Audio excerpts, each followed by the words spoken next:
But isn't it odd? He could have just said that. And a lot of times preachers just quote that part of the verse. But isn't it odd that he started with, remember what happened to Lot's wife? Well, what happened to her? Well, we'll pick up the story in Genesis 19.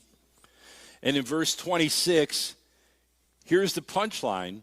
It said, but Lot's wife looked back, say looked back, and turned at what was behind them. She was just turning around, looking at where they'd come from. And I'll come back to that in a minute.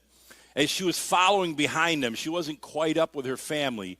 And then she turned into a pillar of salt. What'd you say, Pastor? Yeah, we'll get there. She looked back, lagged behind, and she turned into a pillar of salt. See, many believe there's actually a fossil of faith you can see today. See, there is these remains on Mount Sodom, and they have these pillars that are literally of salt and ash. And the locals say this one is Lot's wife. Now, I don't know if that's true or not. I don't know if there's a way to test it or not. But I know this.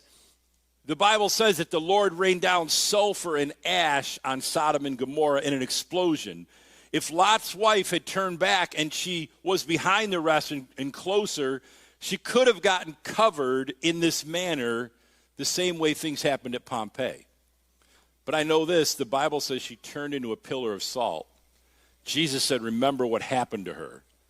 So however it happened, and whether this is her or not, that's what happened. Why? Because the Bible's always true. And so she turns into this pillar of salt. Why? Because she was looking back. She was desiring the things that she'd left behind to follow the word of the Lord, to do what God had asked her to do. But the story didn't start there.